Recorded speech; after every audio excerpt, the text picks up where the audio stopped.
उत्तर प्रदेश के भोलनपुर में रहने वाले देवी प्रसाद अपने आंगन में तेज कदमों से चहलकदमी कर रहे थे। माथे पर उभरती चिंता की लकीरें और शून्य की ओर देखती उनकी आंखें देखकर कोई भी बता सकता था कि उनके जीवन में अवश्य ही कोई ऐसा कष्ट है जिससे बाहर निकल पाने का समाधान उनके पास नहीं है। आंगन में टहलते हुए शायद रात्रि का दूसरा पहर लग गया था। वातावरण में ठंडक गहराने लगी थी। उस नीरव सन्नाटे के बीच में दूर कहीं किसी जंगली जानवर के रोने की आवाज सुनाई दे रही थी। अचानक ही अंदर कमरे से कुछ अजीबोगरीब और भयानक आवाजें आनी शुरू हो गई, जिससे देवी प्रसाद की तंद्रा भंग हुई और वो दरवाजा खोलकर अंदर की ओर बढ़ गए। अंदर बिस्तर पर एक सुंदर गठीले बदन का युवक लेटा हुआ था, जिसका पूरा शरीर नीला पड़ा हुआ था। आंखों के नीचे गहरे काले गड्ढे नजर आते थे, जिसे देखकर ऐसा लगता था मानो वो किसी गंभीर बीमारी से पीड़ित हो। देखते ही देखते उस युवक का शरीर बिस्तर से ऊपर हवा में उठ गया, जिसे देखकर देवी प्रसाद के हाथ पांव ढीले पड़ने लगे। उन्हें समझ में न आता था कि आखिर वो ऐसा क्या करे कि उनका बेटा फिर से सामान्य हो जाए। ऐसा कोई पहली बार नहीं हुआ था। पिछले कुछ दिनों से ये सिलसिला लगातार चल रहा था। 2 दिन पहले। धीरज बेटा, ये ले दूध पी ले बेटा। कितना कमजोर होता जा रहा है मेरा बच्चा। पूरा शरीर ऐसे नीला पड़ता जा रहा है जैसे किसी जहरीले सांप बिच्छू ने डस लिया हो। मेरे बच्चे का चांद जैसा चेहरा बिल्कुल झुलस कर काला हो गया है। समझ नहीं आता किसकी नजर खाए जा रही है तुझको। माँ, दूध नहीं, कुछ खाने को ला दो, बहुत भूख लगी है। बेटे के मुंह से पिछले 10 दिनों में ये पहली आवाज सुनी थी मालती ने। खुशी के मारे उसकी आंखों से आंसू निकल आए और उसने अपने आंसू साफ करते हुए नौकरानी चंपा को आवाज लगाई। चंपा, बाबा के लिए कुछ अच्छा सा बना कर ले आ। जो कुछ पसंद है सब बना मेरे बच्चे के लिए। मेरा बेटा पेट भर के खाना खाएगा। आज 10 दिन के बाद खाना मांगा है इसने। चंपा, नहीं माँ, तुम बनाओ ना, तुम्हारे हाथ का खाने का मन है। मेरी पसंद का बनाकर लाना। बेटे की बात सुनकर मालती का चेहरा खुशी से चमकने लगता लगता है मेरी प्रार्थनाओं का असर हो गया। भगवान ने मेरी सुन ली। ठीक है मेरे बच्चे, मैं खुद अपने हाथों से तेरे लिए खाना बनाकर लाती हूँ। तू बस यहीं बैठ, मैं बस थोड़ी देर में आई। मालती दौड़ते हुए रसोई में जाती है और बेटे के लिए अपने हाथों से खाना बनाकर उसके कमरे में लेकर पहुँचती है। धीरज, उठ बेटा, देख तेरी पसंद का खाना बनाकर लाई हूँ। खाएगा ना माँ के हाथों से? धीरज माँ की आवाज सुनकर कराहते हुए किसी तरह उठने की कोशिश करने लगता है। मालती सहारा देकर उसे बिस्तर पर सीधा बैठाती है और अपने हाथ से 2 कौर तोड़कर उसके मुंह में खिला देती है। देखते ही देखते अचानक धीरज की हालत एक बार फिर बिगड़ने लगती है। धीरज दोनों हाथ से अपना गला पकड़कर पूरी ताकत से चिल्ला रहा था। उसके गर्दन पर लाल रंग के गहरे निशान उभरते हुए नजर आ रहे थे। ऐसा लगता था मानो किसी अदृश्य ताकत ने उसका गला दबा दिया हो। धीरज बेटे, क्या हुआ तुझे? पानी पी ले, खाना गले में अटक गया क्या? मालती अपनी बात पूरी भी नहीं कर पाई थी कि तभी धीरज बिस्तर पर ही खून की उल्टियां करने लगता है। धीरज लगातार मुंह से खून की उल्टी कर रहा था। ऐसा लगता था उसके पूरे शरीर का खून आज मुंह के रास्ते बाहर आ जाएगा। तभी मालती ने ध्यान से देखा।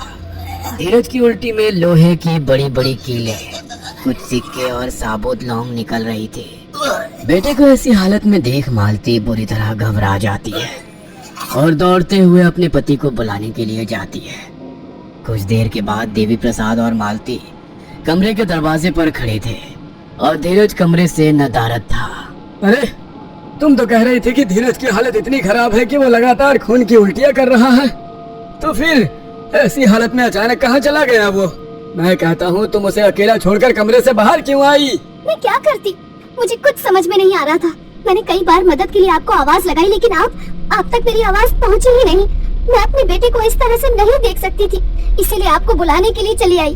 देवी प्रसाद ने देखा कि धीरज के बिस्तर पर हर तरफ खून ही खून बिखरा हुआ है और वहीं पर कुछ लोहे की कीलें और सिक्के भी पड़े हुए थे।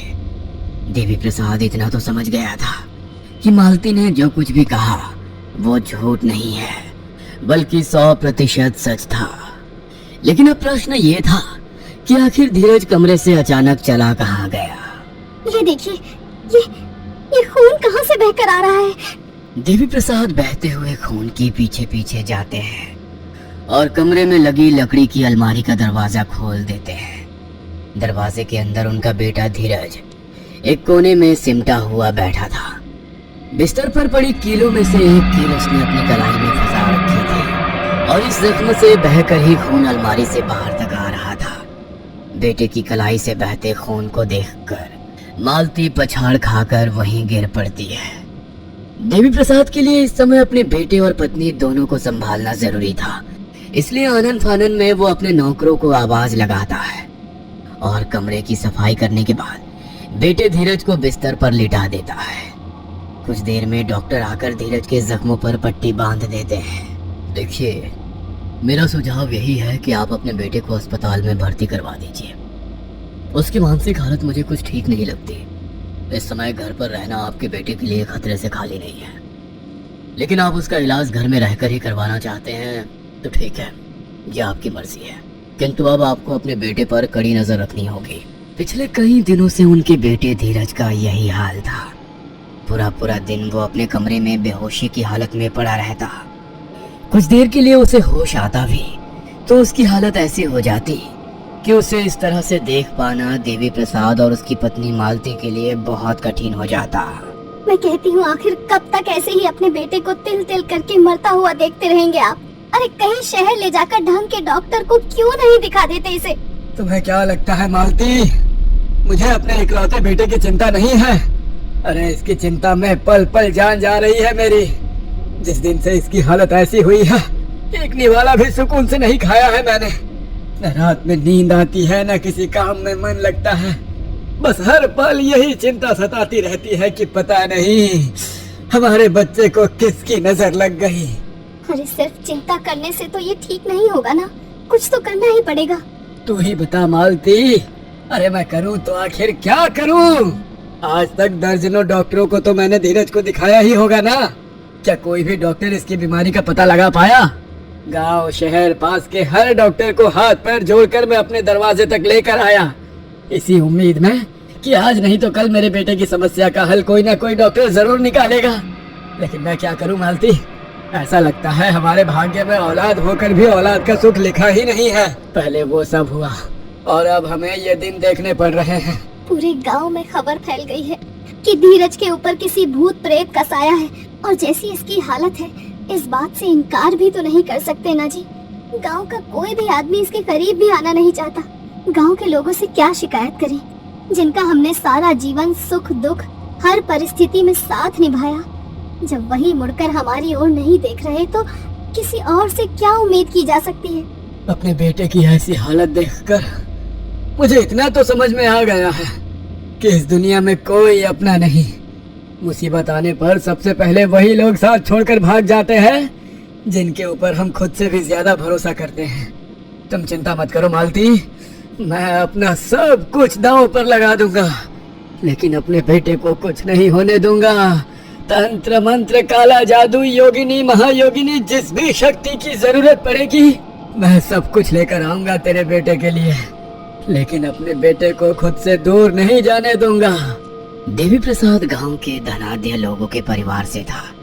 एक बड़ी महल नुमा हवेली थी जिसमें दो भाइयों का संयुक्त परिवार पीढ़ियों से मिलजुल कर रहता आया था। खानदानी अमीर होने के कारण रुपए पैसों की देवी प्रसाद के पास कोई कमी नहीं थी। जहां देवी प्रसाद का सिर्फ एक ही बेटा धीरज था, वहीं देवी के बड़े भाई जानकी प्रसाद ने 2 शादियां की थी। पहली पत्नी उषा से जानकी को 2 बेटियां हुई और दूसरी पत्नी गहना को अभी तक कोई संतान पैदा नहीं हुई थी। आखिर धीरज की ऐसी हालत का जिम्मेदार कौन है? क्या वाकई धीरज को कोई मानसिक समस्या है या फिर ये कोई और ही चमत्कार है? 20 बरस पहले। बधाई हो देवी भाई साहब, बेटा हुआ है। आज तो मैं मोटा शगुन लेकर जाऊंगी। हवेली में इतने बरस के बाद छोरे का जन्म हुआ है। आज तो आप लोग हवेली में घी के दीपक जलवाइए। गुलाबो, बहुत बड़ी खुशखबरी सुनाई है आज तूने। शगुन तुम्हें जरूर मिलेगा, लेकिन अभी तो तुम बहुरानी और हवेली के कुल दीपक की देखभाल करो। समय आने पर खुश कर देंगे तुम्हें। बड़े ठाकुर की बात सुनकर दाई माँ मुस्कुराते हुए वापस अपने कमरे के अंदर चली जाती है। देवी, तुम बहुरानी और मुन्ना के पास रहो। हवेली में बरसों के बाद कुल दीपक का जन्म हुआ है। हम बड़े पंडित जी के पास जा रहे हैं। मुन्ना की कुंडली और ग्रह नक्षत्र की जानकारी लेने के बाद लौटेंगे। और वैसे भी हवेली में बड़ा जश्न होगा। नामकरण के लिए शुभ मुहूर्त की भी तो जरूरत होगी ना। ठीक है भाई साहब, आप जाइए, मैं यहाँ संभाल लूंगा। अगले दिन जानकी प्रसाद जब बड़े पंडित जी के यहाँ से लौटे तो उनके माथे पर चिंता की लकीरें उभर रही थी। क्या बात है भाई साहब, सुबह से मेरी बाईं आंख फड़क रही है। अनिष्ट की ओर मन बार बार इशारा कर रहा है। ऊपर से आपका ये मुरझाया हुआ चेहरा। बताइए ना, आखिर क्या बात है? मैं जानता हूँ जो मैं कहने वाला हूँ वो सुन पाना किसी भी माता पिता के लिए आसान नहीं है, लेकिन सच का सामना तो तुम्हें करना ही होगा। अपना दिल पक्का रखना देवी। भाई साहब, अब हमें घबराहट हो रही है। साफ साफ कहिए ना कि आखिर बात क्या है। मुन्ना की कुंडली और नामकरण के बारे में जानने के लिए जब मैं बड़े पंडित जी के पास गया तो उन्होंने मुन्ना की कुंडली बताने से साफ इनकार कर दिया। कहने लगे ये महापाप है, वे अपने हाथ से नहीं कर सकेंगे। पंडित जी की बात मेरी कुछ समझ में नहीं आई तो मैं उनके चरणों में बैठ गया और उनसे समस्या का समाधान करने के लिए विनती की। तब उन्होंने मुझे अपने महागुरु के पास भेज दिया।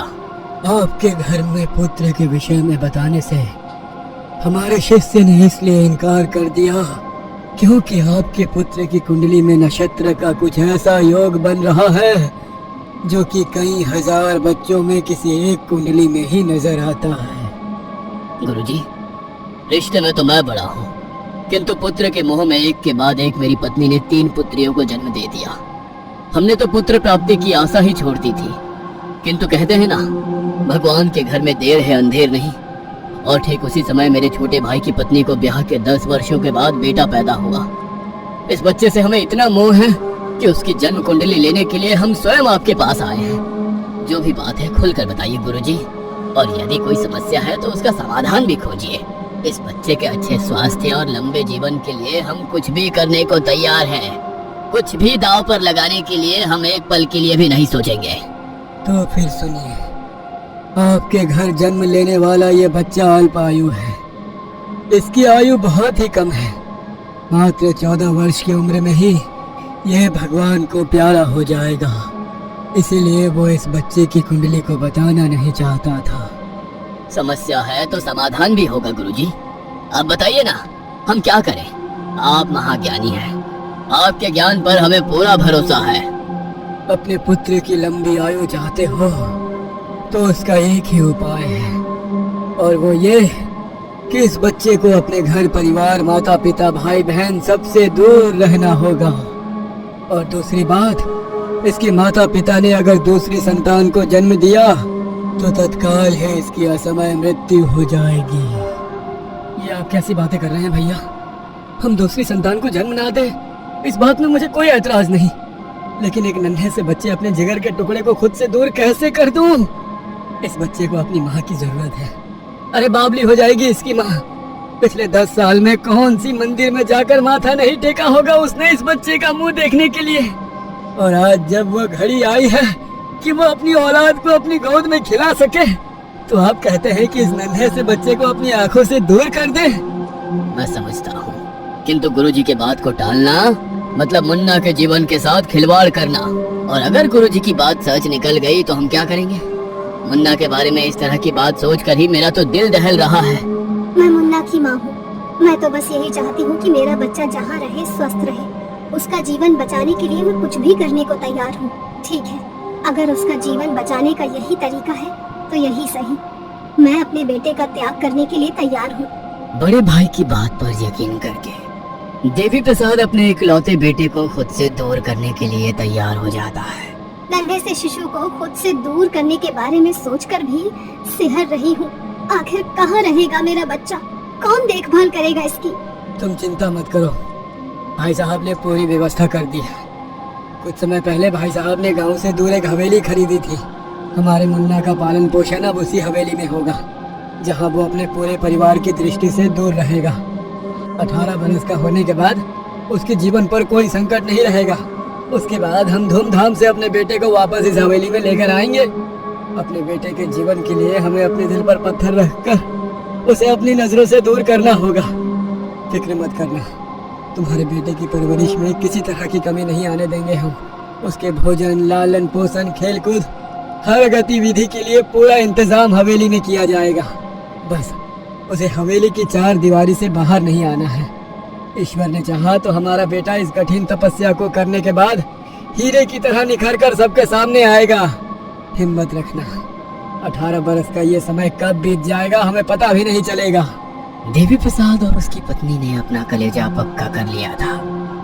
अपने 3 दिन के दूध मुहे बच्चे को नौकरानियों के हाथ में सौंपकर वो दोनों उससे दूर हो गए थे। किसी काम की नहीं हो तुम, कहने को 3 बच्चे जने हैं तुमने, लेकिन इस हवेली को एक वारिस देने में आज भी सक्षम नहीं हो सकी। पूरे समाज में सर झुकाकर चलना पड़ता है मुझे तुम्हारे कारण। इन 3 बेटियों की जगह अगर तुमने एक बेटा पैदा कर दिया होता ना, तो आज मैं भी गर्व से सीना तान कर चलता और मुझे अपने ही छोटे भाई के खिलाफ षड्यंत्र ना करना पड़ता। मुझ पर गुस्सा निकालने से कुछ नहीं होगा। मैंने भी तो यही चाहा था ना कि हमारे घर एक बेटे का जन्म हो, लेकिन जब किस्मत को ही मंजूर नहीं तो उसमें हम क्या कर सकते हैं। अरे बेटा पैदा करना तेरे बस में नहीं था, लेकिन देवी की पत्नी को बच्चा ना हो पाए इसकी जिम्मेदारी तो मैंने तुझे सौंपी थी ना। फिर चूक कैसे हो गई तुझसे? कैसे गर्भवती हुई वो? और सबसे बड़ी बात, उसने पहले ही बार में एक छोरा पैदा कर दिया। इस बात का मतलब समझती है तू? इस पूरी हवेली पर मालिकाना हक देवी प्रसाद और उसके बेटे का हो जाएगा और हम खड़े तमाशा देखते रह जाएंगे। मैं तो पिछले 10 साल से हर अमावस की रात अपनी तरफ से उसके ऊपर तंत्र छोड़ रही हूँ। बाबा के बताए हुए सारे उपाय आजमाए हैं मैंने, लेकिन ऊपर वाले की मर्जी के आगे किसका बस चलता है। हमारा काला जादू, तंत्र मंत्र सब फेल हो गया और उसने हमारी आंखों के सामने एक लड़का पैदा कर ही दिया। शायद ईश्वर को यही मंजूर था। इसे भगवान की मर्जी समझकर स्वीकार कर लीजिए। भगवान की मर्जी? अरे भगवान की मर्जी तो ये है कि मैं इस घर का बड़ा बेटा हूँ। इस नाते इस हवेली पर बादशाहत तो मेरी ही चलेगी और मेरा होने वाला बेटा ही इस हवेली का उत्तराधिकारी बनेगा। इसके लिए मुझे जो करना पड़ेगा ना, मैं करूँगा।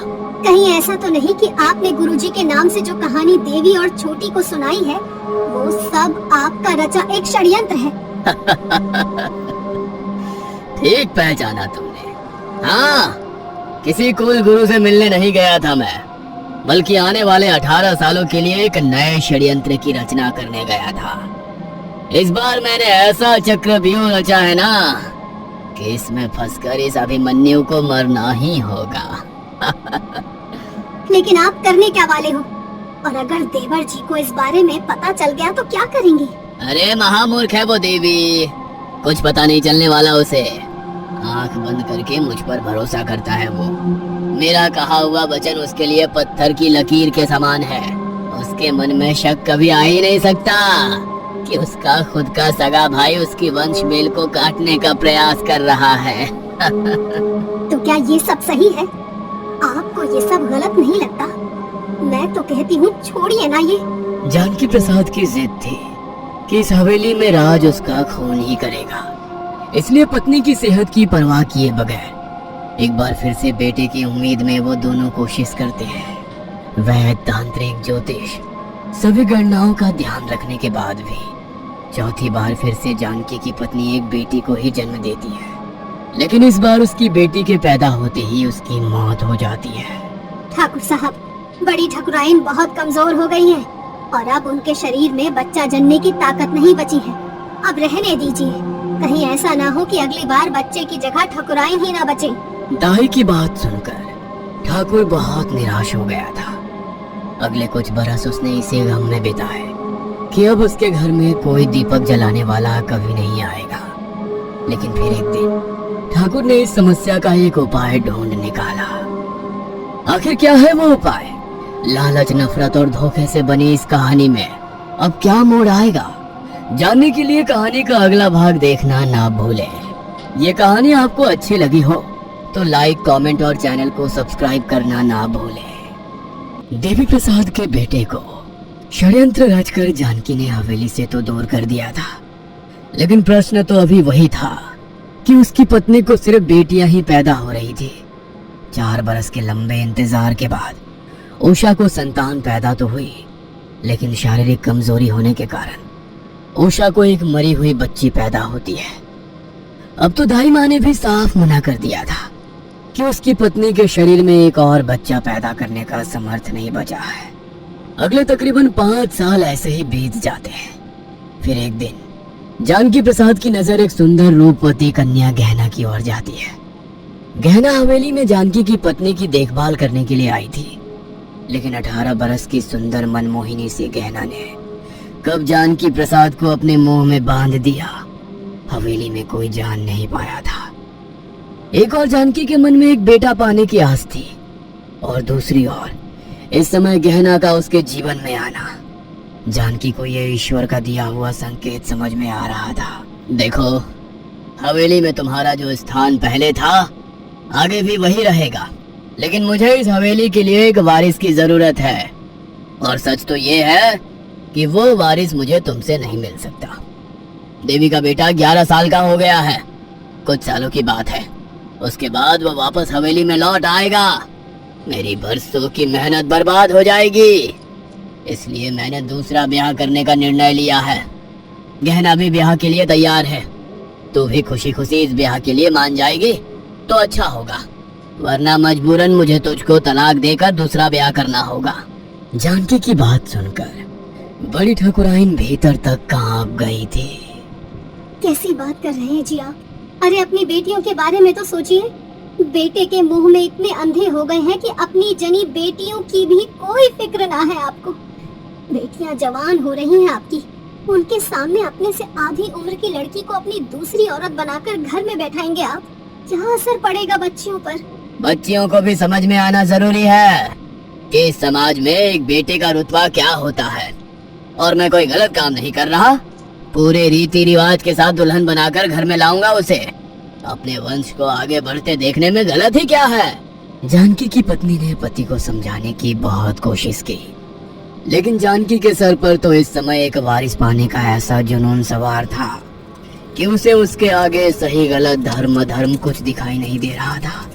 पत्नी उषा के समझाने के बाद भी जानकी प्रसाद गहना के साथ दूसरा ब्याह रचा लेता है।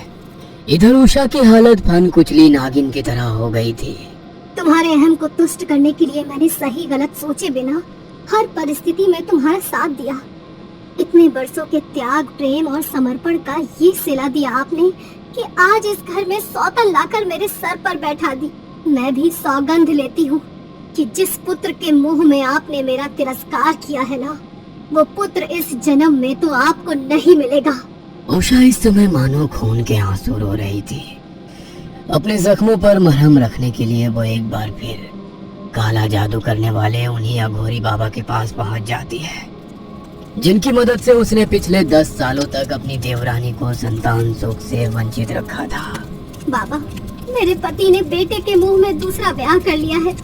आपके तंत्र मंत्र और काले जादू पर भरोसा करके मैंने अपना आधा जीवन आपकी सेवा में बिता दिया। मेरी जो पुकार ईश्वर ने नहीं सुनी, मुझे पता है आप जरूर सुनेंगे। मैं हार गई हूँ बाबा। इतने सालों के प्रेम के बदले मुझे आखिर मिला भी तो क्या? अपने पति जानकी प्रसाद से धोखा।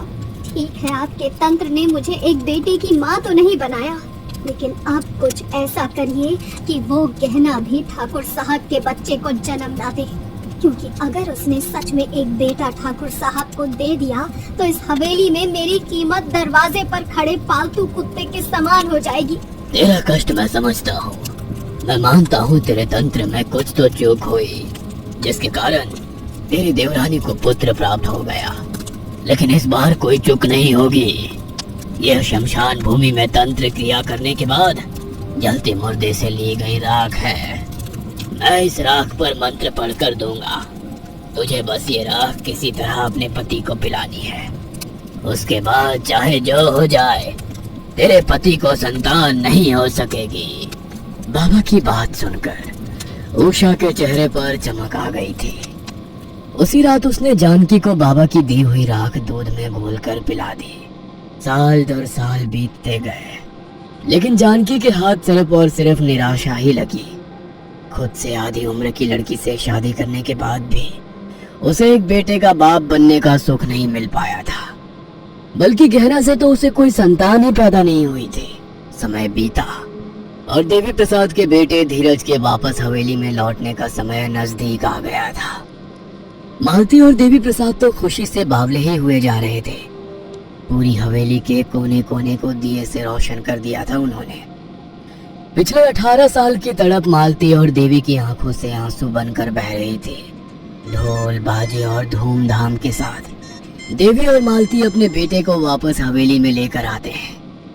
बेटे को किसी की काली नजर ना लग जाए, इसके लिए पंडित जी को बुलाकर हवेली के आंगन में महायज्ञ भी कराया गया था। देवी प्रसाद और मालती नहीं चाहते थे कि उनसे कोई भी ऐसी चूक हो जो उनके बेटे के आने वाले समय में इसके लिए खतरा बन जाए। पिछले 18 वर्षों का सन्नाटा मानो धीरज के लौट आने से दूर हो गया था। हवेली का कोना कोना बोलने लगा था। मानो यूं तो हवेली में जानकी प्रसाद की बेटियां भी रहती थी, लेकिन उनको पिता की तरफ से कभी भी वो प्रेम और सम्मान नहीं मिल पाया था जिसकी वो हकदार थी। जब से हवेली में धीरज आया था, गहना की नजर लगातार उसके ऊपर बनी हुई थी।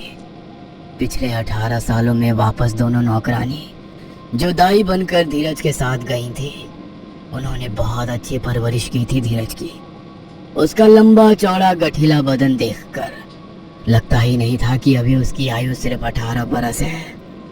18 बरस में धीरज एक खूबसूरत नौजवान बन गया था, जिसे देखकर 25 बरस की गहना अपनी मर्यादा भूलने लगी थी। धन दौलत और इस बड़ी सी हवेली की बड़ी ठकुराइन बनने की चाह में उसने 52 साल के जानकी प्रसाद की पत्नी बनना स्वीकार तो जरूर कर लिया था, लेकिन गुजरते समय के साथ अब उसे समझ में आने लगा था कि धन दौलत के मोह में उसने अपने जीवन की कितनी बड़ी भूल कर दी है। और सबसे बड़ी बात, पुत्र के मोह में ही ठाकुर ने उसके साथ रिश्ता जोड़ा था। जब इतने बरसों के अंतराल में भी गहना ठाकुर को कोई बच्चा ना दे सकी, तो ठाकुर का भी उसके प्रति अब मोह भंग होने लगा था। बड़ी माँ, ताऊ जी ने कहा है कि मैं आपको आपके गांव तक छोड़ आऊं। उनकी तबीयत कुछ ठीक नहीं है, इसलिए वो आपके साथ नहीं जा सकेंगे। हाँ, उम्र हो गई है आपके ताऊ जी की। उनकी तबीयत तो अक्सर ही खराब रहती है।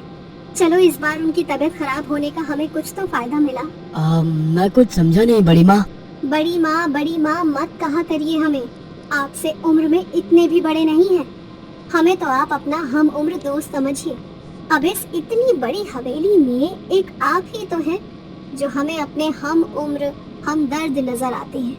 बाकी तो कोई हमारे दिल की बात समझता ही नहीं है। ये आप कैसी बातें कर रही हैं? आप मेरे ताऊ जी की पत्नी हैं, इस नाते आप मेरी बड़ी माँ हैं। जब शादी करते समय आपने उम्र के बारे में नहीं सोचा, तो अब ये सब बातें करने का कोई फायदा नहीं है। और वैसे भी रिश्ते उम्र देखकर नहीं निभाए जाते। धीरज को धीरे धीरे महसूस होने लगा था कि गहना उसके साथ नजदीकियां बढ़ाने की कोशिश कर रही है। रिश्ता ही ऐसा था कि वो इस बारे में घर में किसी से कुछ कह भी नहीं पा रहा था। आखिर किसी से कहता भी तो क्या? उसकी बड़ी माँ उसके साथ गलत संबंध रखना चाहती है। इसे एक बात से हवेली की नींव हिल सकती थी, इसलिए धीरज ने इस बारे में कभी किसी से कोई बात नहीं की। बस वो खुद ही इस बात का ख्याल रखने लगा कि वो गहना से थोड़ा दूर ही रहे। कुछ समय के बाद सुनते हैं जी, जब से धीरज लौटा है ना, एक के बाद एक रिश्ते आ रहे हैं हमारे बेटे के लिए। हर अच्छा परिवार हमारे घर के साथ संबंध जोड़ना चाहता है। आप कहिए तो कोई अच्छी लड़की देखकर बात चलाऊं धीरज के लिए। अरे कैसी बातें करती हो भाग्यवान। अरे तुम्हारा बेटा अभी सिर्फ 20 बरस का है। आज के युग में इतनी जल्दी विवाह कौन करता है? वो मैं जानती हूँ, लेकिन देखिए ना, आपके बेटे के ऊपर कितने लोगों की निगाह लगी हुई है। और जब बहुत सारे लोगों की नजर होती है ना, तो वो नजर काली नजर बन जाती है। मैं नहीं चाहती मेरे बेटे के साथ कोई अनिष्ट हो। कोई भी अच्छी लड़की देखकर लगन पढ़वा दीजिए उसका, तो ये निगाहें अपने आप उसके ऊपर से हट जाएंगी। वरना इस समय तो हर अच्छा परिवार यही चाह रहा है कि उनकी बिटिया का ब्याह हमारे धीरज के साथ हो जाए। अरे तुम्हारे और मेरे चाहने से क्या होता है भाग्यवान। पहले ही उसकी मर्जी के खिलाफ पूरे 18 बरस खुद से दूर रखा है हमने उसे। अरे राम जी भी 14 वर्ष का वनवास पूरा करने के बाद अपने